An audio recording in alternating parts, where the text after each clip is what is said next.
Não dá para separar nos evangelhos religião de política. Veja bem, eu não quero que as coisas sejam misturadas. Eu defendo que a política não pode ser confessionalizada. Você não pode nomear um juiz terrivelmente evangélico. Você tem que nomear um juiz terrivelmente competente. É isso que é importante. Agora, mas também você não pode partidarizar a política. Então se mantém esse equilíbrio, e isso no tempo de Jesus não havia distinção entre religião e política. Quem tinha o poder político, tinha o poder religioso. Tanto que todos nós cristãos, querendo ou não, até aqueles que são de direita e se dizem cristãos, somos todos discípulos de um prisioneiro político. Porque Jesus não morreu de hepatite na cama, nem de desastre de camelo, não havia moto, numa esquina de Jerusalém. Ele foi preso, torturado, julgado por 2 poderes políticos e condenado à pena de morte dos romanos, que era a cruz. Por quê? Por razões políticas, por subversão, sedição ao Império Romano, ousou anunciar um outro reino possível que não era o de César, que era o de Deus, e por blasfêmia, por razões religiosas, porque recusou a reconhecer a autoridade religiosa do Templo de Jerusalém.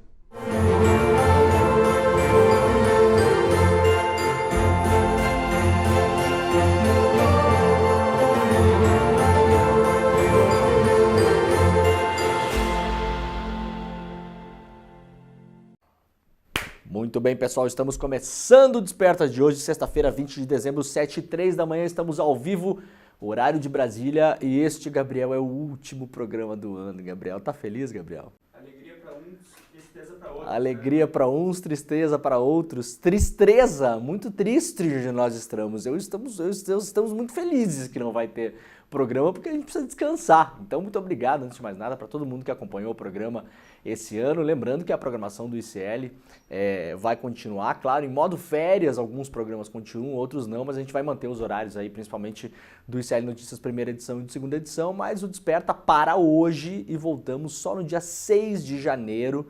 Vamos despressurizar as nossas câmeras aqui, né? Vamos dar um tempinho pra gente descansar, tentar dormir um pouquinho mais, né? Tentar dormir 45 minutos a mais pela manhã.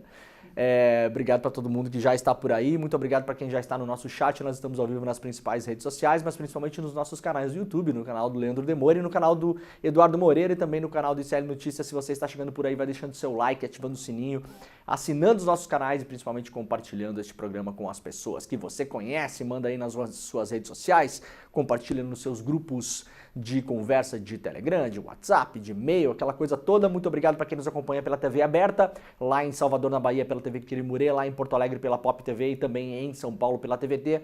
E muito obrigado para quem está nos ouvindo pelo rádio. Estamos ao vivo em 3 emissoras de rádio em São Paulo e na Grande São Paulo, na Rádio Heliópolis, na Rádio Brasil Atual e também na Rádio Cantareira. É muito bom ter a companhia de todo mundo. Se você está chegando por aí, já vai deixando o seu comentário no nosso chat, dizendo de onde você está assistindo a este programa. Muito obrigado para as pessoas que nos acompanham também fora do Brasil, brasileiros e não brasileiros, que nos acompanham em vários fusos horários diferentes por aí. Então, bom dia, boa tarde, boa noite. Vocês sabem também que este programa fica gravado nos nossos canais no YouTube, né? Muita gente tem o hábito de acompanhar o programa depois, muitas pessoas que não acompanham notícias, assim, que não ficam o dia inteiro acompanhando notícias e consomem notícias através aqui do ICL. Então, muito obrigado pela companhia de todo mundo que já está por aí, né? Vamos lá então, gente, tem bastante coisa hoje aqui no programa, então vamos começar com a nossa querida e amada previsão do tempo, né? Primeiro final de semana do verão deve ser de temporais. O primeiro fim de semana do verão deve ser de temporais em boa parte do país, cenário que deve se repetir ao longo de toda a próxima estação. A última estação do ano começa às 6h20, horário de Brasília, deste sábado. Portanto, o nosso querido e amado verão começa amanhã, 6h20 da manhã, né? E deve ter chuvas acima da média e um calor mais próximo da normalidade. Já no primeiro dia do verão, a expectativa é de chuvas fortes em boa parte do sudeste e do centro-oeste, além do sul do país. Segundo a Climatempo, as seguintes regiões devem registrar o maior volume de chuvas, então preste atenção se você vive no norte do Paraná, em São Paulo, Rio de Janeiro, Minas Gerais, sul de Goiás, sul do Mato Grosso e também em todo o Mato Grosso do Sul. O IMET sinaliza que boa parte dessas áreas podem ter até 100 milímetros de chuva, com ventos de até 100 km por hora, né? Então são temporais que podem aí representar um perigo potencial. Preste atenção se você vive nessas regiões no clima nesse final de semana. O Climatempo explica que uma área de baixa pressão que se forma nessa sexta, portanto hoje, na costa do Rio Grande do Sul, vai dar origem a uma frente fria que chega ao sudeste no sábado. No norte do país, o destaque fica para as chuvas no Amazonas. Apesar de a chuva ter sido frequente na região, as pancadas têm sido mais pontuais. No final de semana, os temporais devem ser mais generalizados. No domingo, a chuva perde força no centro-sul. A frente fria avança e as áreas de instabilidade devem se concentrar no norte do Rio de Janeiro, em Minas Gerais e Espírito Santo. Goiás e Distrito Federal também podem ser atingidos. As temperaturas devem ficar amenas no domingo, apesar da chuva perder força, principalmente no sudeste. O verão, que é a estação mais quente do ano, eu gosto quando falam isso, né, Gabriel? Verão, vírgula, estação mais quente do ano, não me diga. Se estende até o dia 20 de março. E este ano não deve ser marcado por grandes ondas de calor, portanto não devemos ter um calor muito intenso durante todo o verão. De maneira geral, a Climatempo destaca que as principais tendências para o verão este ano são: formação frequente de corredores de umidade entre norte, centro-oeste e sudeste, contribuindo para a instabilidade do clima. Chuvas volumosas para este verão, que podem ficar acima da média em boa parte do sudeste, centro-oeste, norte e nordeste. Temperaturas acima da média no sul e em parte da região norte, com alguns dias com calor acima do normal. Alta nebulosidade e chuva frequente, que deve impedir a formação de ondas de calor de grande abrangência sobre o país, com a previsão de um verão com chuvas acima da média, ok? Então esse verão não deve ser um verão tão quente no geral, com chuvas acima da média e algumas previsões aí, claro, com calor e chuva de temporais. Então fiquemos muito atentos, né?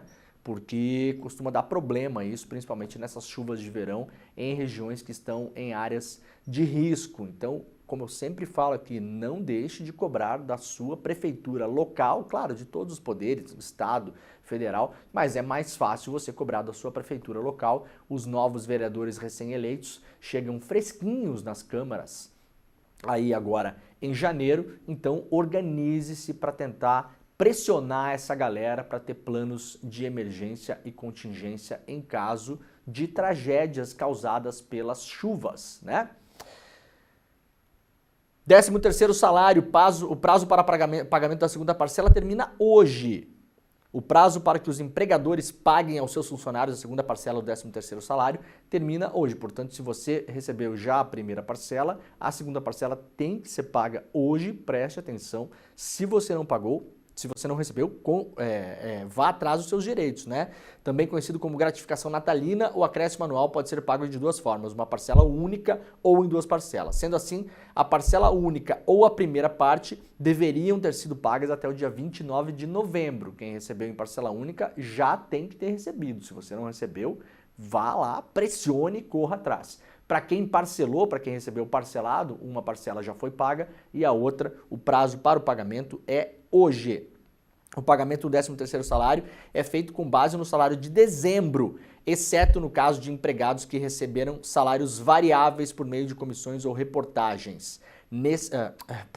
Reportagem, né, Gabriel? Reportagem só a gente que recebe, né?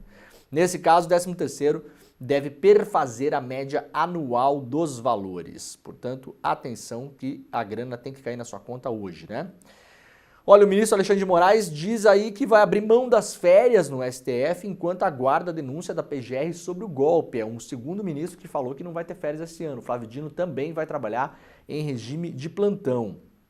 Alexandre de Moraes comunicou ao presidente da corte, Luiz Roberto Barroso, que pretende trabalhar normalmente sem folga durante o recesso do judiciário, que acontece entre 20 de dezembro, portanto hoje, e 6 de janeiro. A informação foi revelada pela revista Veja e confirmada pelo Brasil de Fato. Caso a Procuradoria-Geral da República apresente denúncia sobre o golpe de Estado que pretendia manter o ex-presidente Jair Bolsonaro no poder, o relator responsável por aceitá-la será Alexandre de Moraes. Além dele, outros ministros como André Mendonça, Gilmar Mendes, Dias Toffoli também se comprometeram a atuar sem interrupção. E o Flávio Dino também, né? Então tem aí já 5 ministros do STF que vão trabalhar durante o recesso do Judiciário. A PGR pode apresentar a denúncia antes de fevereiro, quando as atividades dos tribunais voltam ao normal. O Procurador-Geral da República, Paulo Gonet, informou que também trabalhará durante o recesso.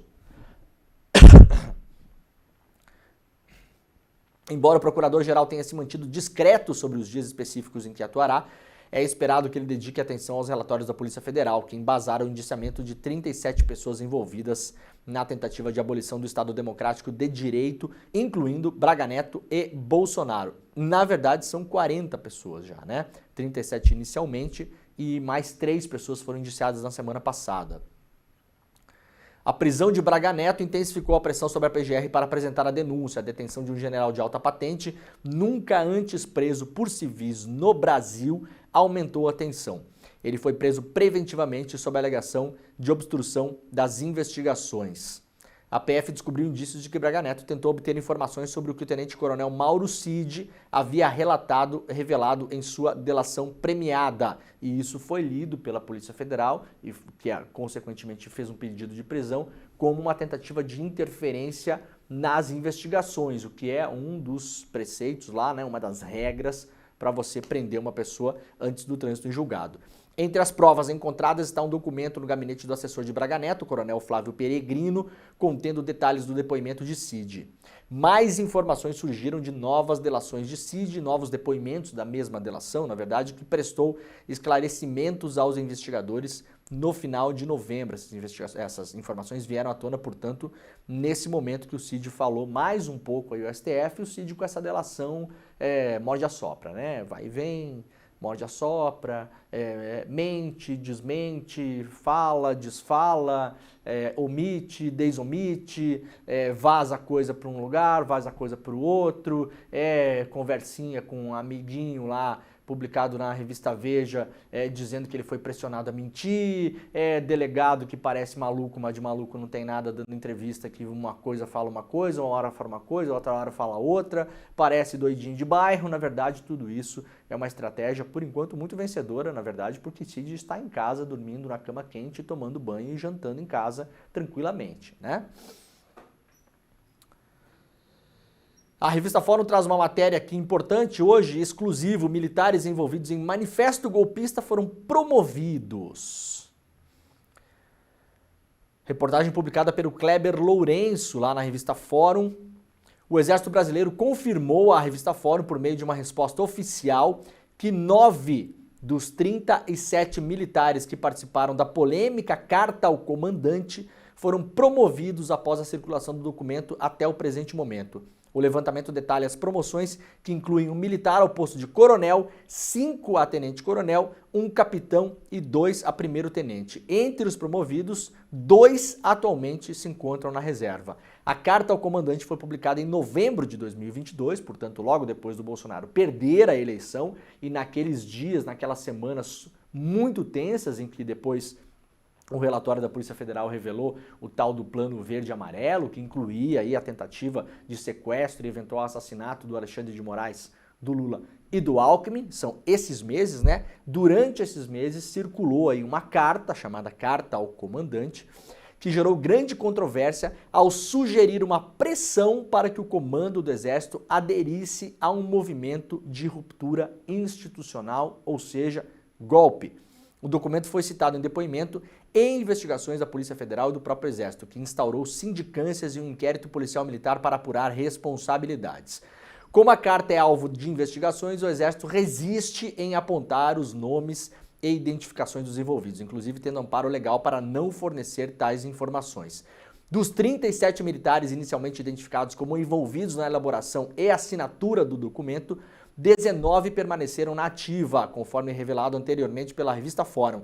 As promoções reveladas agora, intensificam os questionamentos sobre a resposta do Exército à crise interna e sua postura diante de atos considerados graves por especialistas em disciplina militar. Vale ressaltar que a maioria das promoções foram realizadas durante o governo Lula, sob o comando do general Tomás Paiva, tido como um legalista. A matéria completa está lá na revista Fórum, portanto, enquanto investigam lá quem assinou mesmo a tal da carta e tal, que pedia para o comando do Exército aderir ao golpe, foram dando promoções para os caras, né? Como a revista Fórum bem falou, 2 que estavam na ativa foram para a reserva. Isso é muito comum na família militar, né? Pela família. Na família militar, o cara é promovido um pouquinho antes de ir para a aposentadoria para se aposentar com um salário melhor, né, Gabriel? Claro, o cara tá lá com um salário assim de 15 pila ali, 18 continho, 20 continho, aí um pouquinho antes de ir para a reserva, fazem uma promoção, o salário vai para 25, vai para 30, vai ali, e aí, como vocês sabem, eles se aposentam com o salário integral igual ao último salário. Não é que nem a gente que tem que usar a fórmula de Bhaskara para saber qual que é a aposentadoria que a gente vai levar, e tem um cálculo que limita a aposentadoria, tem um limite muito claro da aposentadoria, não importa se seu salário era 10, 15, 20, 30 mil, o limite é muito menor. No caso dos militares, eles se aposentam com o salário que eles ganhavam no último dia de serviço. Isso vão levar até o final da vida, depois esse negócio passa para os familiares ainda por cima, né?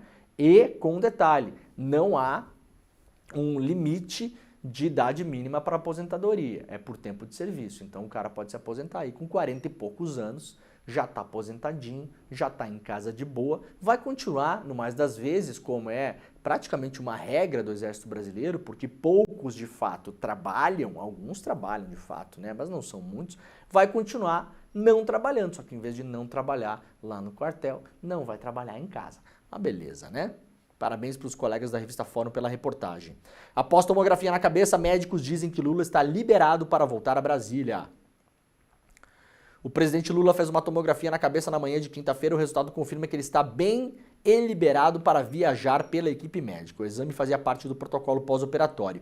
Com a alta médica, ele voltará a Brasília, onde retomará sua agenda de trabalho. O médico Roberto Calil explicou o quadro. Disse o médico, o hematoma não existe mais e é um controle tomográfico após uma cirurgia desse porte. Portanto, a questão médica do Lula, que era esse hematoma, foi completamente, segundo os médicos, debelada e agora ele está liberado para trabalhar. Lula, na sexta-feira, deve se encontrar com ministros em um almoço. A ideia é fazer uma reunião na Granja do Torto, residência de campo da presidência da República. O objetivo é poupar o presidente, que ainda precisará manter repouso relativo. Lula ficou internado na semana passada, desde a semana passada, para realizar uma cirurgia de emergência na cabeça, como a gente fez uma cobertura aqui sobre isso, né? Muito bem, está de volta a Brasília o presidente Lula. Ministério Público não vê abuso de Tarcísio ao acusar Boulos de ser o candidato preferido do PCC. Vejam que beleza, né? Como diz o Carapanã, nosso querido colega lá, um dos âncoras do podcast Vira Casacas, aliás, sugiro para quem gosta de política, é um podcast excelente de análise política, semanal, tá aí nos principais tocadores, para quem não conhece, né? O Vira Casacas, o Carapanã fala isso com boa frequência, né? A direita pode tudo no Brasil.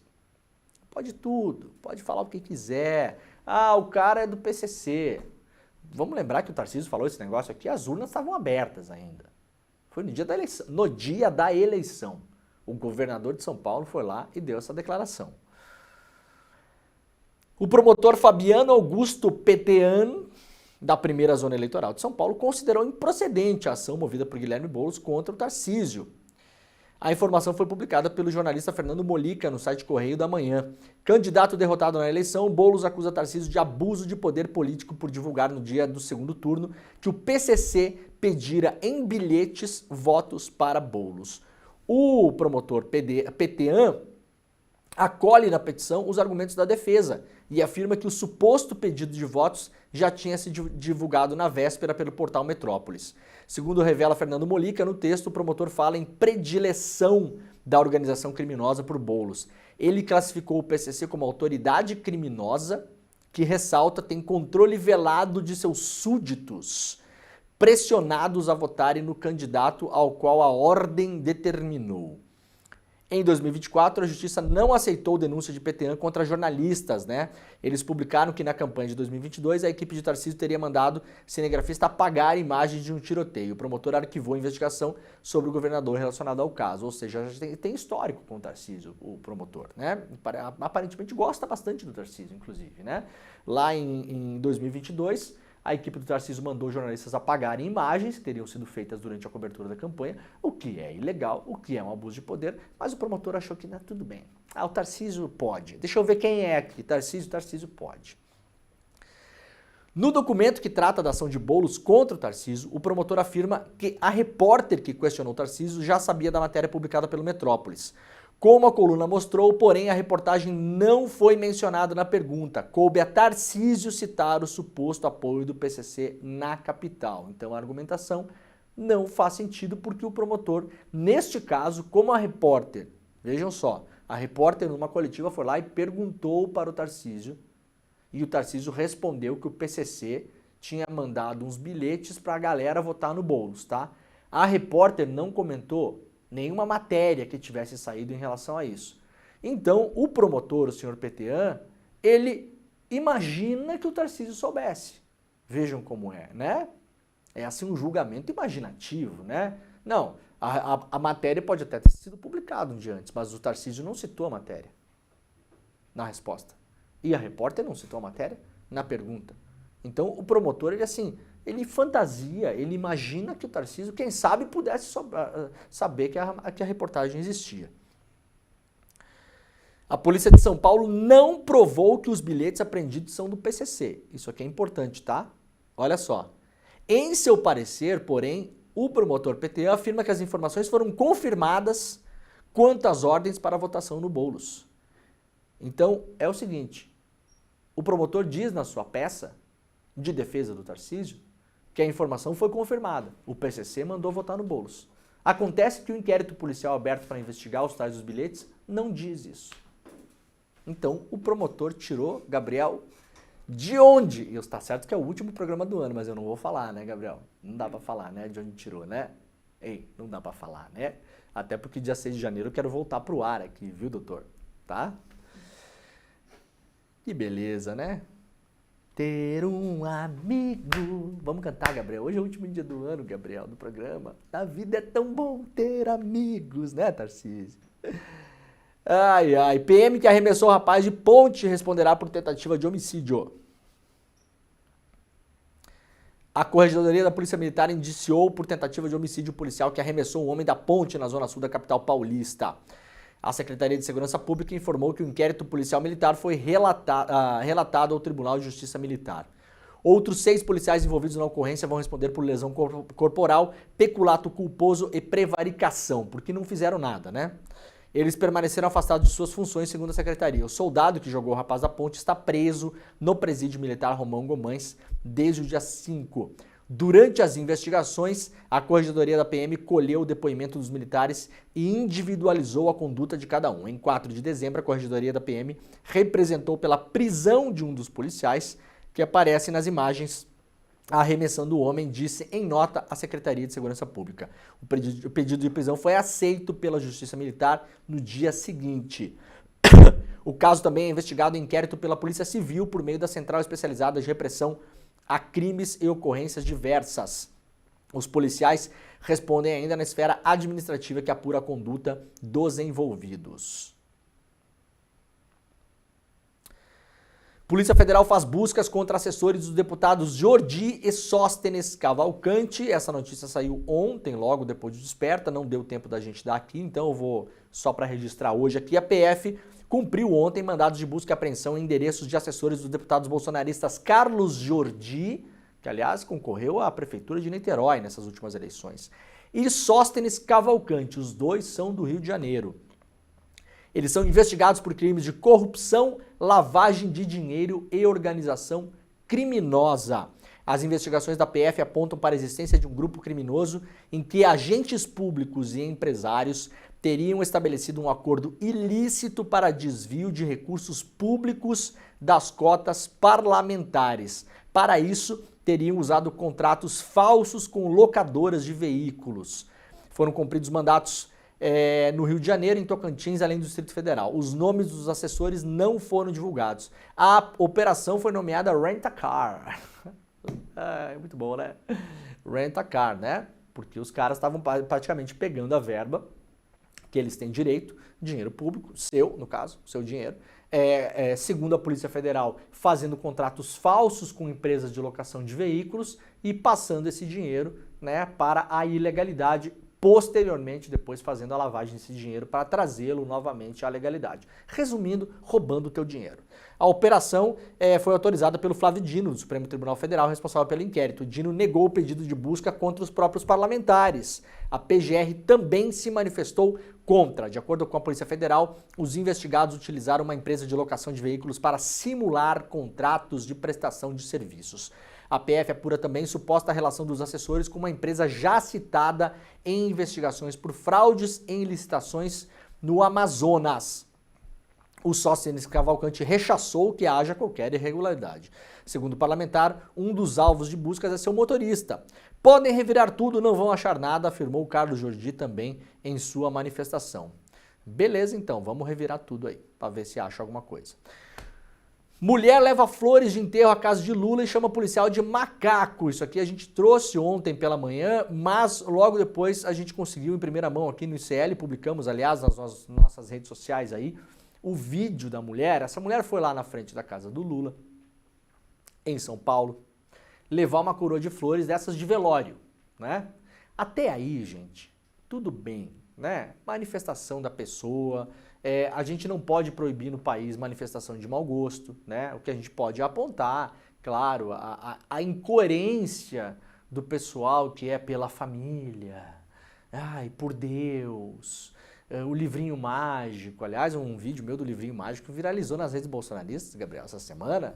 O pessoal tá bravo comigo porque eu pedi o dia do satanista lá em Recife. Gente, vocês tinham que ter feito o corte inteiro. Eu sei que não é assim que funciona a internet, não tem problema também, né? Tinha um vereador lá no Recife pedindo o dia da Bíblia, né? O dia da Bíblia e não sei o quê, o dia municipal da Bíblia, né? Aí eu falei, olha, dia de outras religiões ninguém vai pedir, né?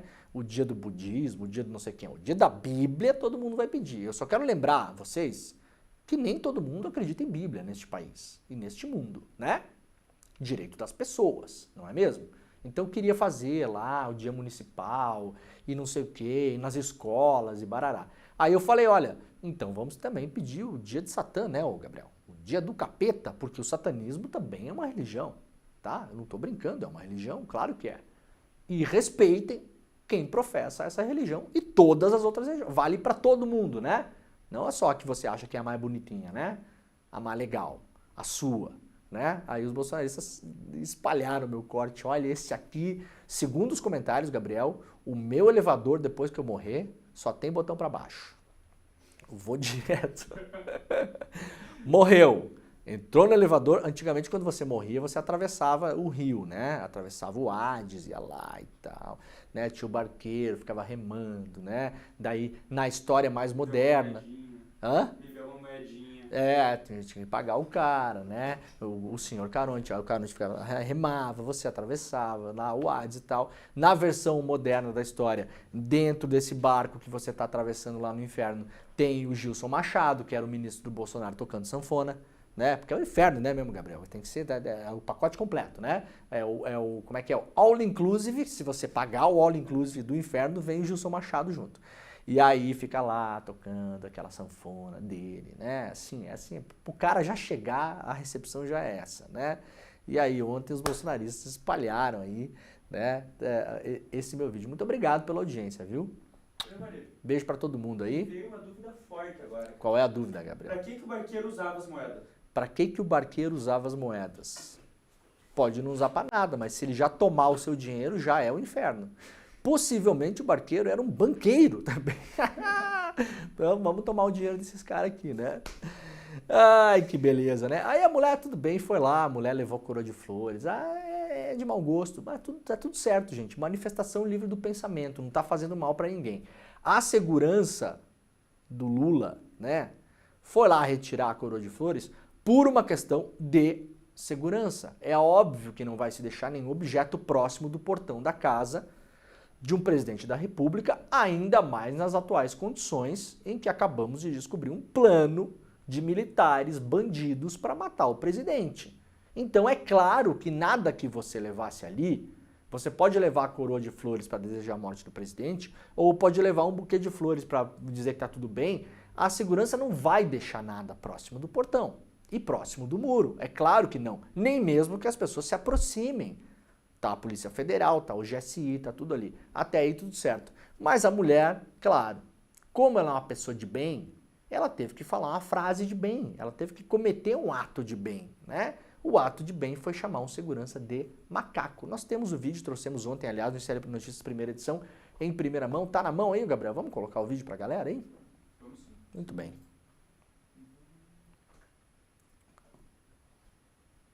Eu não vou curtir seu macaco. Meu Deus, agora foi.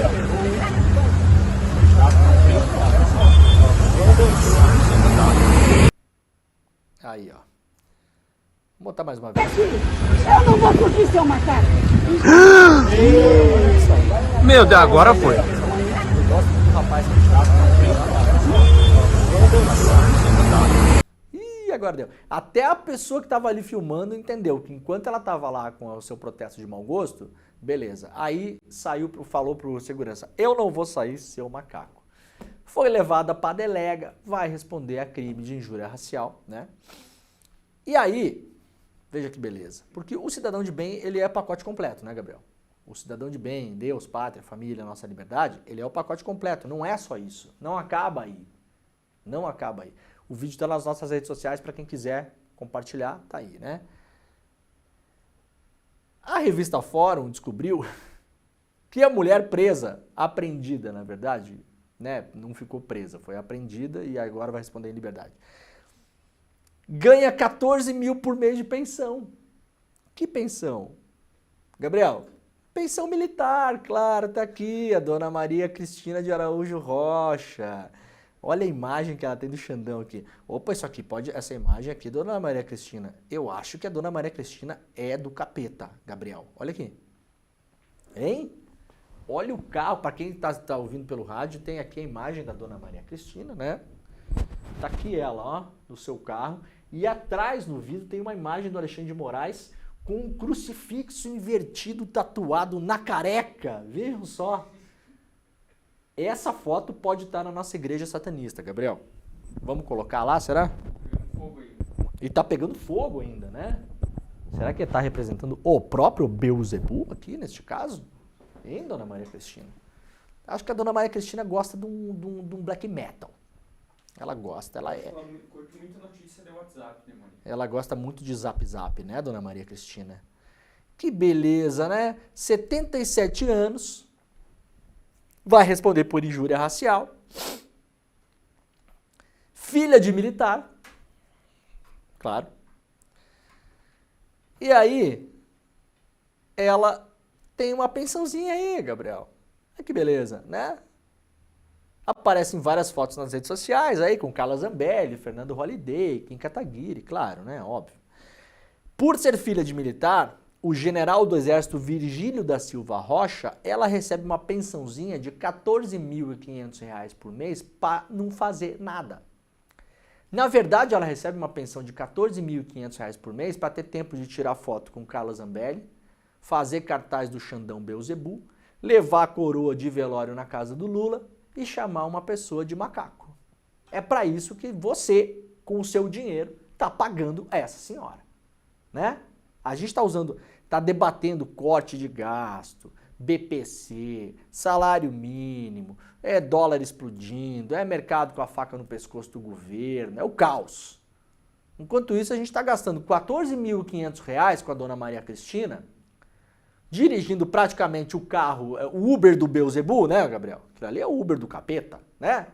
Imagina você passar na rua, tá passando aquela mulher com aquela foto ali, eu atravesso a rua na hora. E ainda estou pagando para essa mulher fazer isso. Com pensãozinha ali militar. Porque é filha do general. Né? O espermatozoide vencedor. Que sorte, né, Maria Cristina, que nasceu nessa família, que não precisa trabalhar, a senhora. Tá gastando o nosso dinheiro para fazer porcaria pela rua, por aí. Hein? Em vez de ir pro bingo, bingo não pode mais, né, Gabriel? Não pode. Bingo não pode mais. Jogar carta, dona Maria Cristina. Tomar chimarrão, posso ensinar a dona Maria Cristina a tomar chimarrão, vai ficar mais calminha. Né? Sei lá, gente. Que maravilha, né?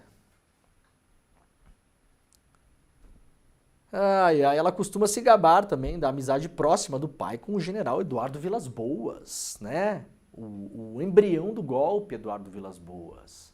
Autor dos famosos tweets lidos em rede nacional pelo William Bonner, sem contestar, ameaçando o Brasil caso Lula fosse solto. Embrião do golpe. Ela recebe a pensão desde 2009. Atualmente são R$ 14.500, podendo variar. Em junho, por exemplo, ela ganhou 17 mil líquidos por causa de uma gratificação.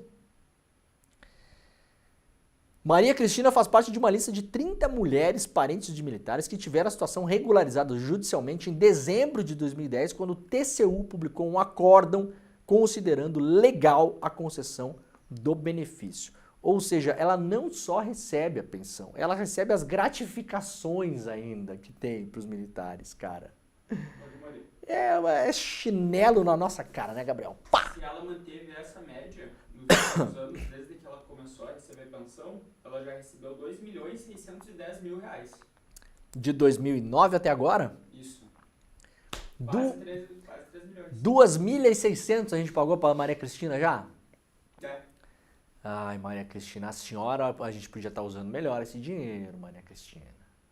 Maria Cristina, né? Com o seu carro fúnebre do Beelzebub, passeando por São Paulo. Toma atento, Maria Cristina, vai tomar uma multa agora da injúria racial. Pelo menos uma parte desse dinheiro vai ir pro rapaz lá que é o segurança do Lula, né? Um pouquinho a gente vai ver sendo devolvido, né? É um chupim, clássico chupim, né? Clássica mamateira. E provavelmente A senhora. do tipo que é contra gente, que é contra a escala 6x1. É contra, dá contra tudo, a a dona Maria Cristina. Dona Maria Cristina é contra tudo. Ela deve ir na manifestação contra o 6x1 também, né? Porque a dona Maria Cristina é o 0x7, né, Gabriel? Conhece a escala 0x7? É a escala da Maria Cristina.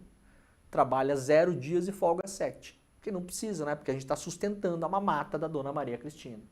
A gasolina que ela gastou para ir lá fazer esse negócio. O dinheiro que ela gastou para imprimir esse cartaz ridículo, né? Quer dizer, o cartaz eu achei legal até. O cartaz a gente podia pedir para ela o PDF para poder imprimir, Gabriel. O cartaz. Gostei do cartaz da Maria Cristina. A única coisa legal que ela fez foi o cartaz. Bem no meio da careca do Xandão, né? Hein? Ai, minha senhora. Vai se ocupar, minha senhora. Senado finaliza a votação e aprova a PEC do corte de gastos. O Senado aprovou na quinta-feira a PEC de corte de gastos do governo federal. A medida é uma tentativa de equilibrar as contas do governo, mas foi desidratada na Câmara dos Deputados. Todos os detalhes sobre isso, é um monte de coisa, tá? É complexo. Essa PEC foi enviada pelo Fernando Haddad para o Congresso, ela foi modificada, fatiada, desidratada, todos os hadas que vocês possam imaginar. Então tudo aquilo que o Haddad anunciou naquele discurso de 8 minutos que ele fez em rede nacional de TV e rádio, não foi tudo aquilo que foi votado. Vamos resumir aqui. Aumento de isenção para quem ganha até R$5.000 por mês não foi votado. Na volta a gente compra, tá? Esse na volta a gente compra. Imposto maior para pessoas que ganham fortunas por ano aí, para compensar a isenção para quem ganha até 5 mil, também não foi votado. Na volta a gente compra isso. A alteração das regras do BPC foi votado, não como foi mandado, mas foi votado.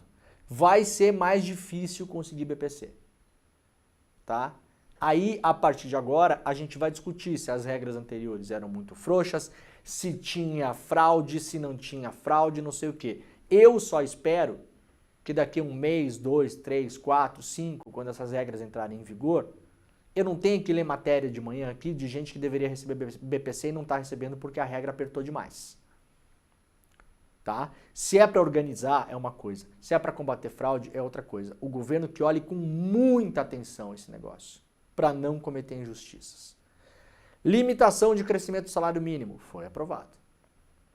Então assim, ó, em tese, né, vamos ver como é que vai ser na prática. Em tese, no lombo do pobre foi aprovado. O que beneficia as pessoas que ganham menos não foi aprovado. O que ia fazer a pessoa que ganha mais pagar imposto não foi aprovado. Tá? Isso aí tudo tem umas coisas que ficou na volta, a gente compra. Outras coisas passaram. Limitação dos super salários. Não foi aprovado. Eles aprovaram sem aprovar. São bons nisso os caras lá, né? O presidente da Associação dos Magistrados do Brasil ontem estava desfilando pela Câmara de terno, falando com deputados. A gente mostrou o vídeo aqui. Mostrando uns papeluchos já com os trechos de lei possivelmente escrito por eles próprios, para os caras simplesmente copiar e colar. Mostrando para os deputados e falando, esse texto aqui é do nosso interesse, esse aqui. Não tinha presidente da Associação das Pessoas que recebem BPC lá. O povo não tem força de lobby nesse caso, né? O juiz pode viajar, pode pegar o aviãozão, pode ir lá, ficar no hotelzão, fazer aquela jantinha bacana, se encontrar com pessoas, né? O aposentado lá não tem essa força. Aí era para limitar o salário dos caras ao teto constitucional. Atualmente é um pouco mais de 44 mil reais. Não foi isso que foi votado ontem lá. O que foi votado foi um clássico na volta a gente compra. Foi um tipo assim, vamos limitar, mas isso aqui precisa de uma outra lei para aprovar, uma lei ordinária, uma não sei o quê. Então assim, a gente vai limitar, tá galera? Depois a gente vê isso aí, tá? Foi isso que passou ontem. Então na prática não vai limitar, porque essa outra discussão dessa outra lei, gente, esquece. Não vai acontecer. E ainda ficou brecha para o Conselho Nacional de Justiça poder pagar penduricalho e abono para essa gente toda por fora da lei. Tá? Conseguiram o que queriam ontem. Várias medidas de cortes que era para passar, passaram. As medidas que era para beneficiar a população no geral, não passaram. O curioso disso é o seguinte, isso aqui passou na Câmara e no Senado, né? Ainda tem uma rodada para voltar para a Câmara de uma parte, de novo, gente, é complexo porque eles fatiaram, pegaram uma coisa que era para passar ali no pacote e votaram numa lei separada, outra coisa na outra lei, não sei o quê, tá? É complexo, tem coisa que vai voltar para a Câmara ainda hoje, porque teve algumas alterações e depois vai para a sanção do Lula. Isso tudo regado a emenda, né? Emenda. O governo foi lá, o governo Lula se juntou aos parlamentares e driblaram as novas regras aí impostas pelo Flávio Dino.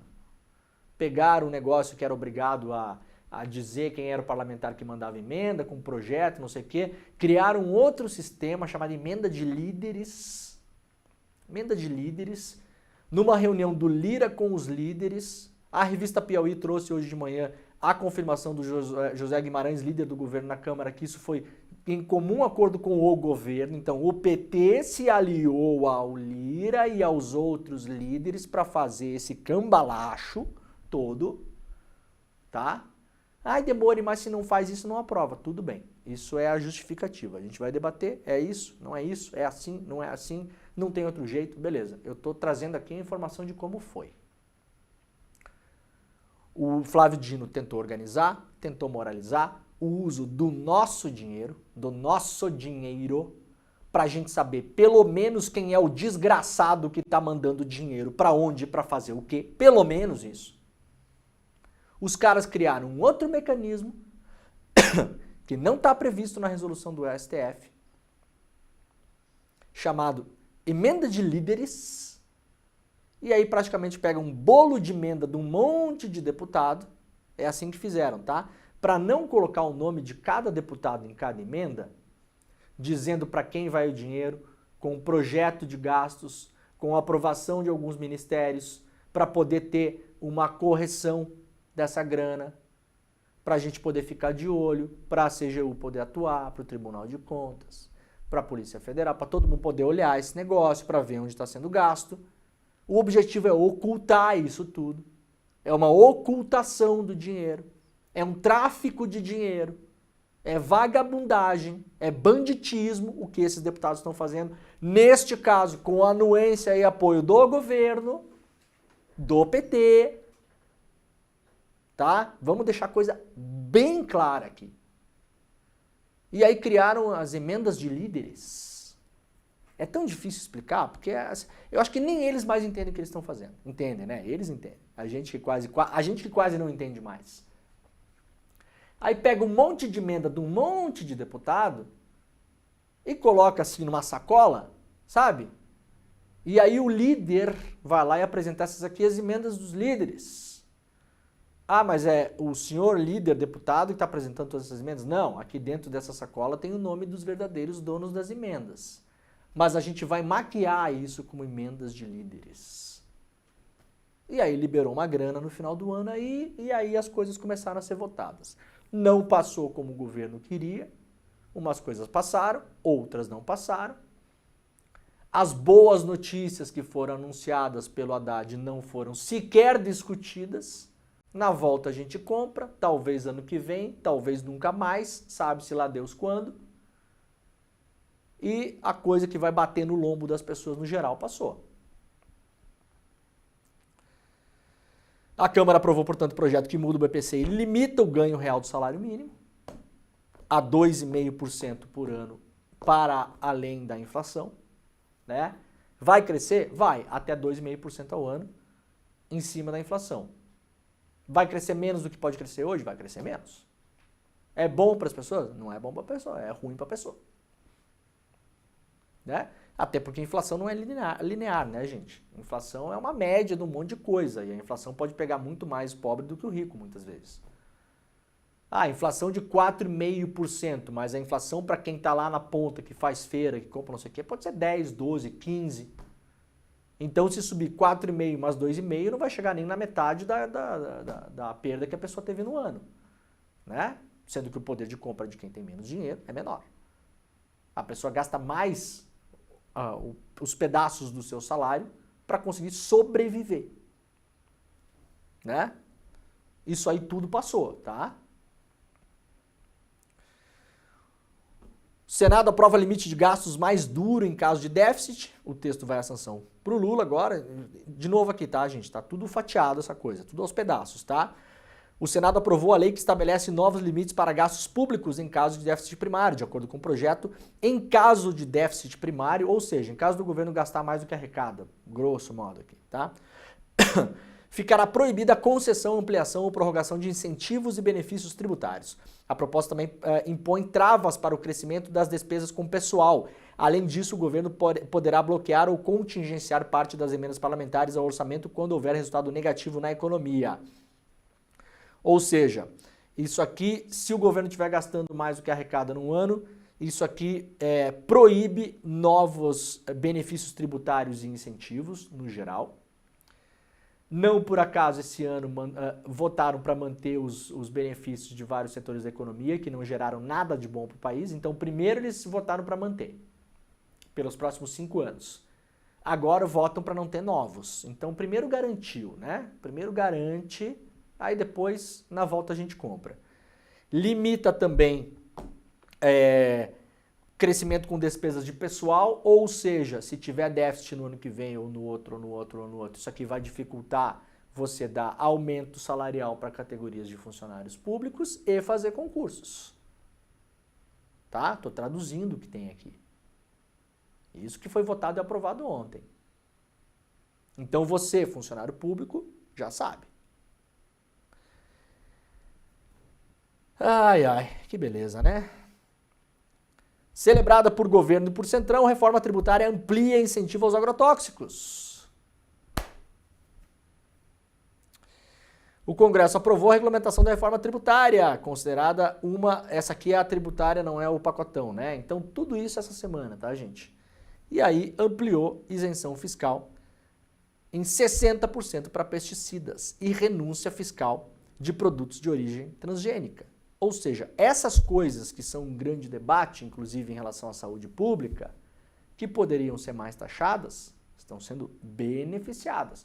Aqui onde poderia apertar, que é um setor da economia onde circula muito dinheiro e onde ninguém vai morrer de fome se cobrar um pouquinho mais de imposto, que ajudaria as tais contas públicas, aqui libera.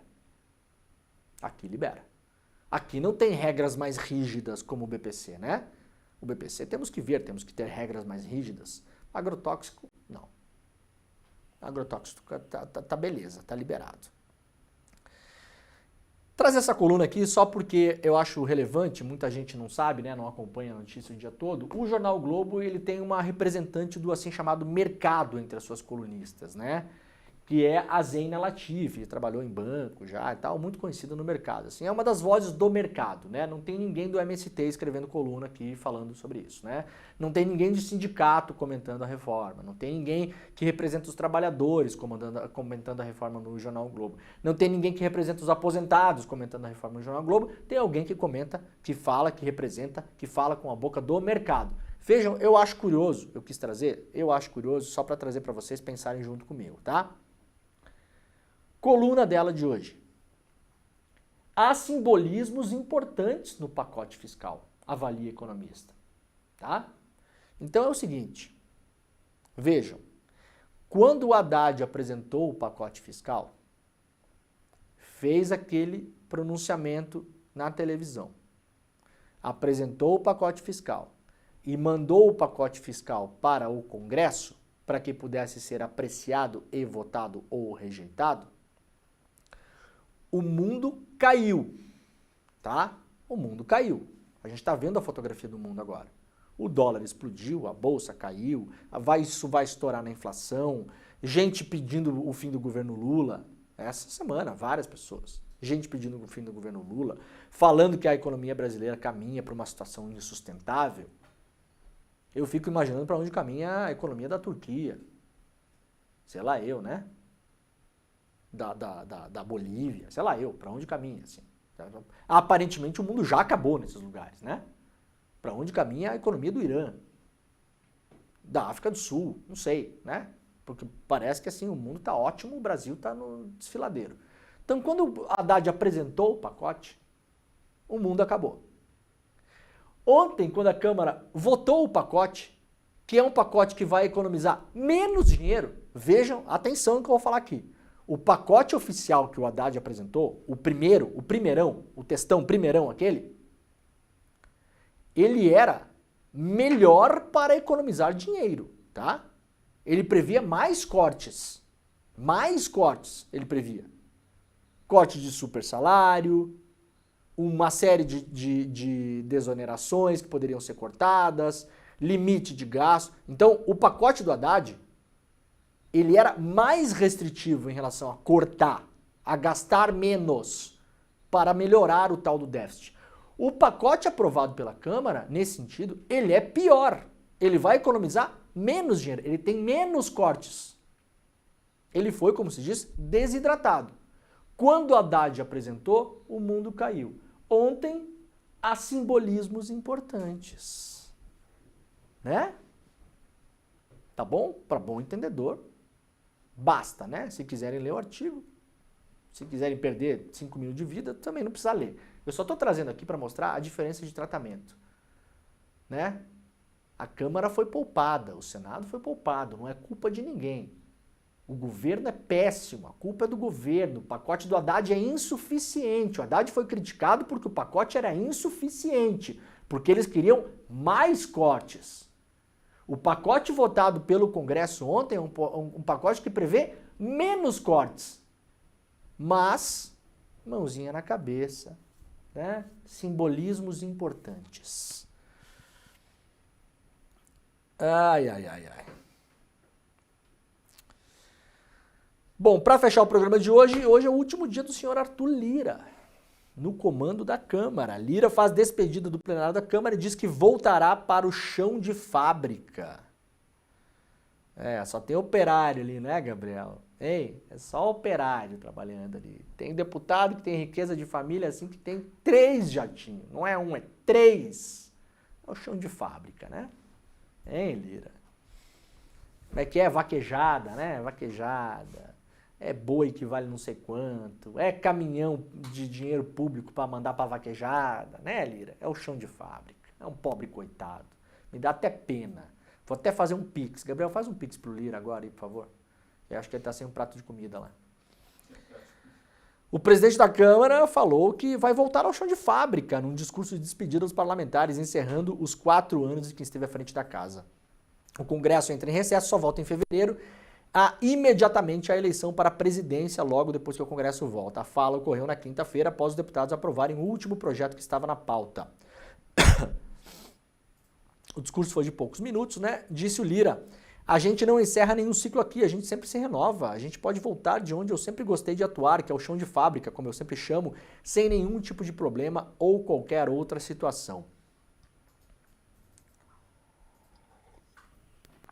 Há ventos que dizem que o Lira pode ser ministro do governo Lula.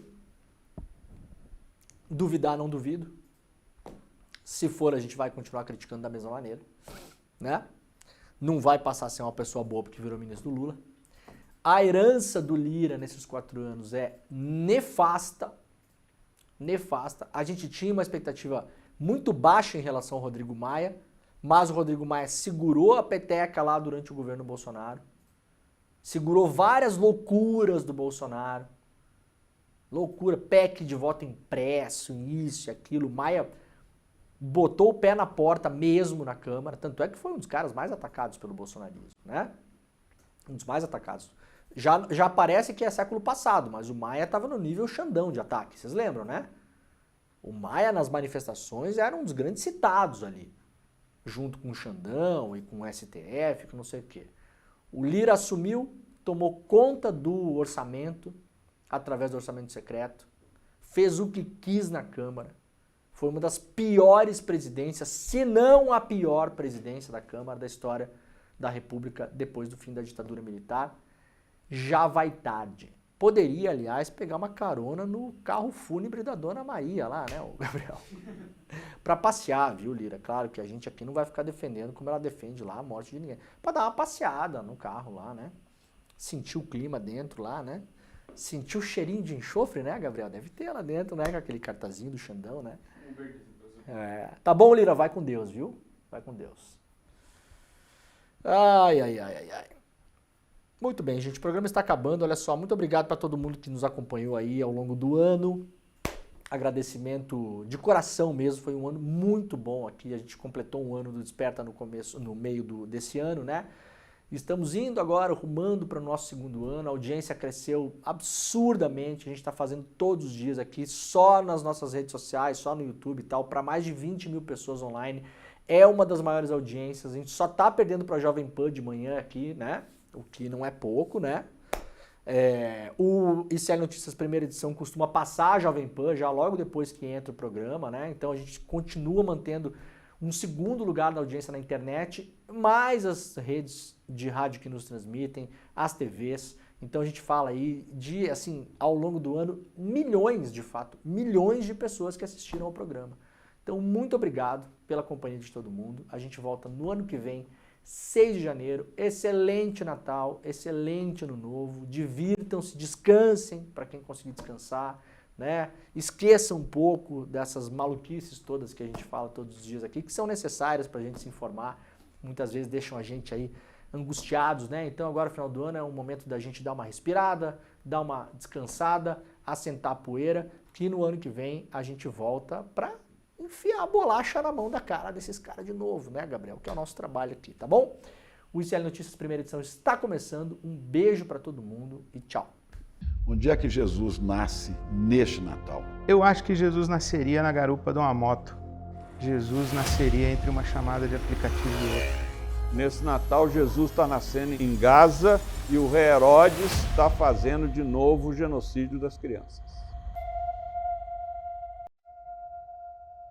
Antes de gastar nos produtos da ceia, se pergunte se o salário da sua cozinheira que preparou essa ceia é um salário digno. Hoje a gente vai falar de amor, a gente é criticado. A gente falar em perdoar, virar a face. Isso não funciona. Então, o evangelho não funciona. É isso que as pessoas estão dizendo.